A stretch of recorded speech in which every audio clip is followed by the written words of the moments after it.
Located between Athens and Sparta, on the narrow piece of land connecting the Peloponnese with the Greek mainland, lies the city of Corinth.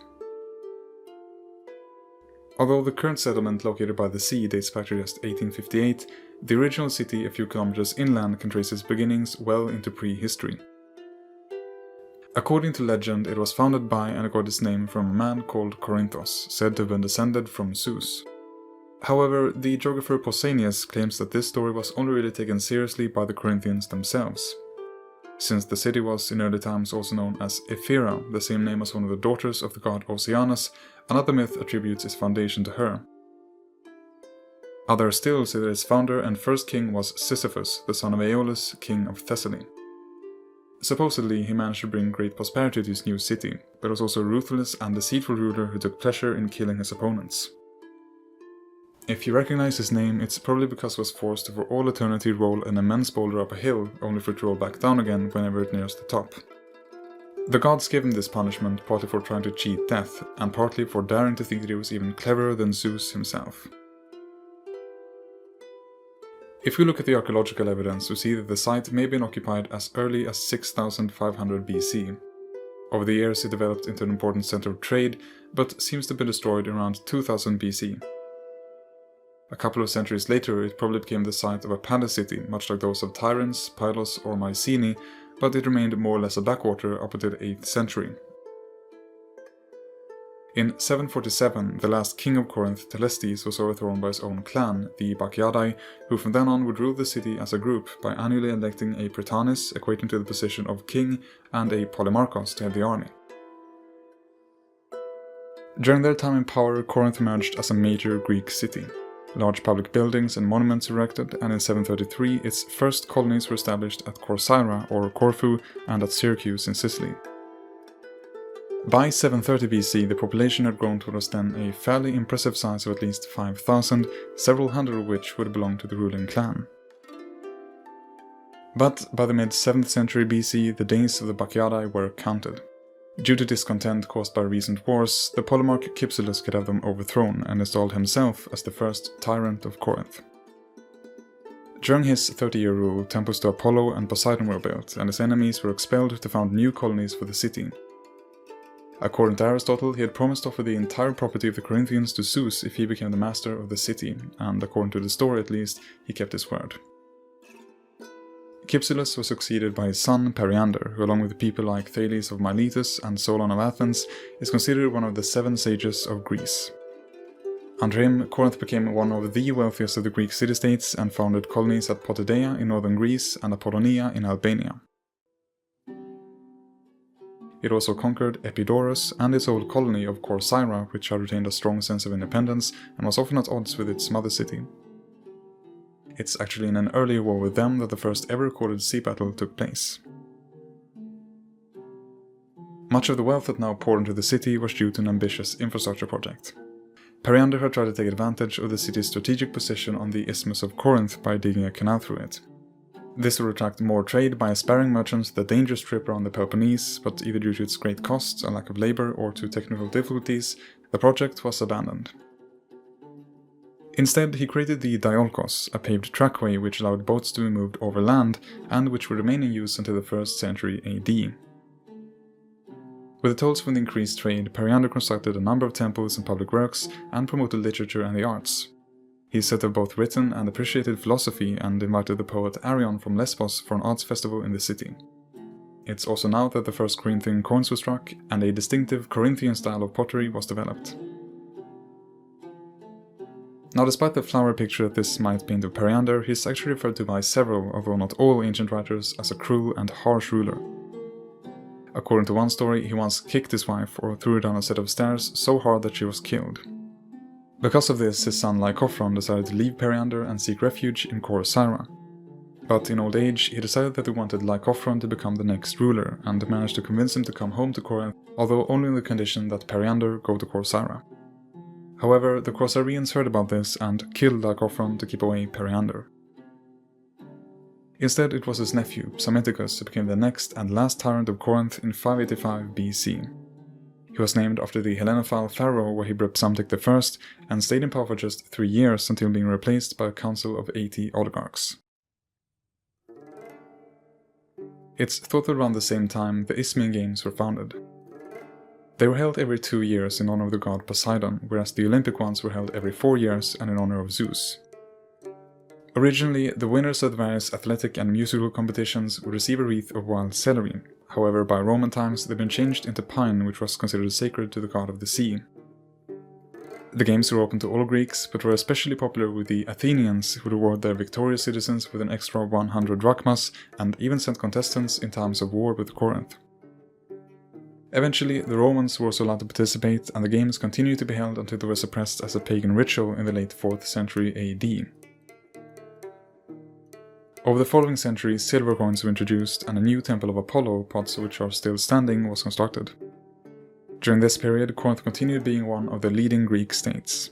They had a strong army, considered by Herodotus as the second best fighters after the Athenians, and are thought to have been the ones who first developed the trireme.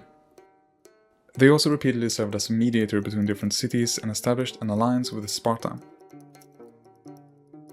Most famously though, the city was known as a place of great luxury, and it was said that not everyone is able to go to Corinth.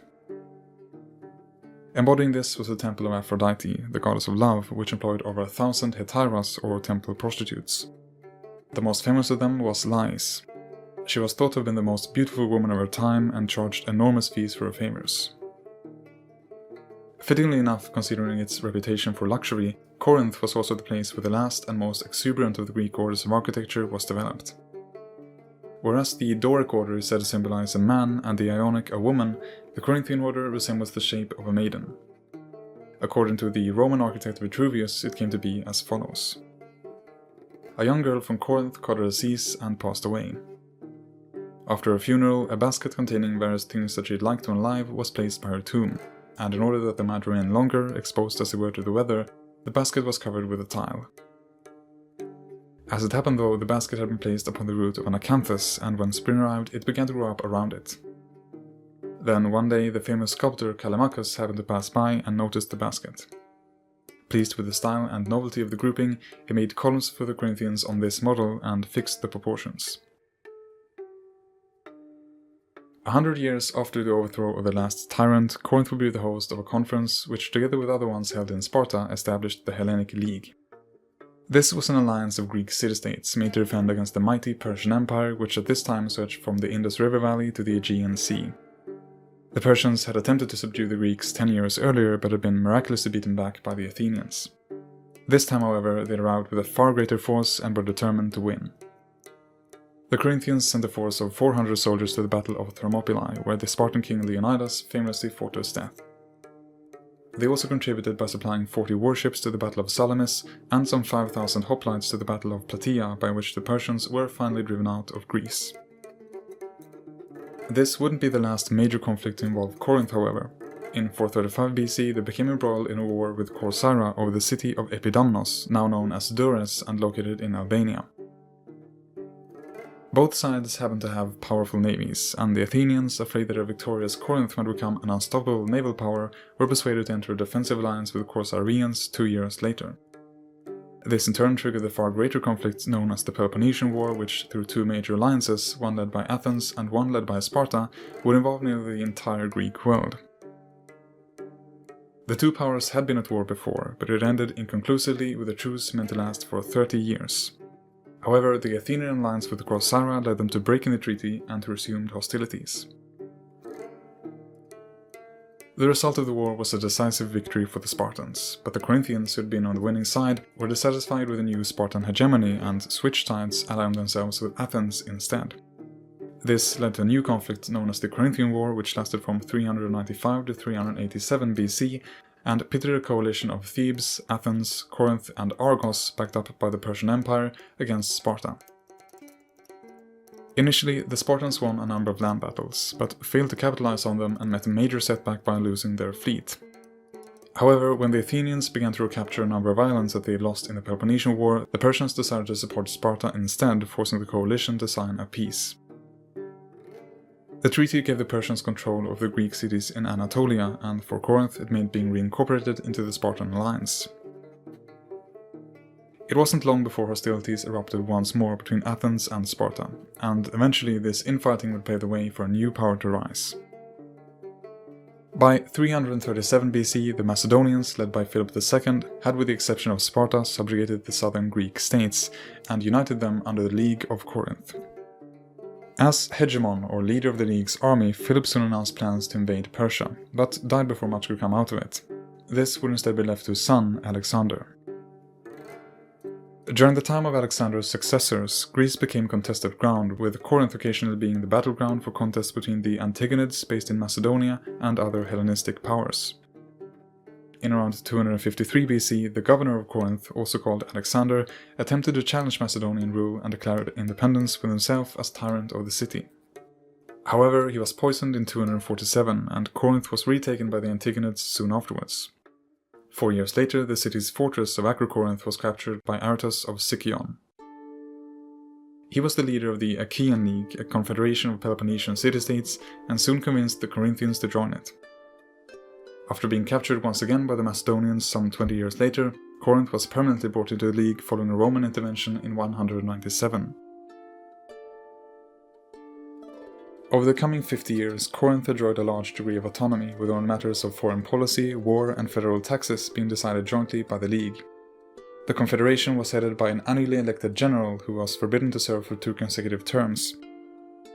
Apart from being a military leader, he also headed the League's administrative board, whose 10 members in turn presided over the various city-states' representative councils and assemblies. These bodies of citizenry could then vote on matters submitted to them by the general, with the various assemblies having a minimum voting age of 30. The Achaean League made its end with the Roman invasion of 146 BC. Led by Lucius Mummius, Corinth was captured, and after all the men had been killed and the women and children sold into slavery, the city was burned to the ground. For the next 100 years, Corinth was almost entirely uninhabited, only being refounded by Julius Caesar in 44 BC. Under the Romans, Corinth would re-emerge as a major city with impressive new temples, basilicas, and amphitheaters. But as Pausanias wrote in the 2nd century AD, Corinth is no longer inhabited by any of the old Corinthians, but by colonists sent out by the Romans.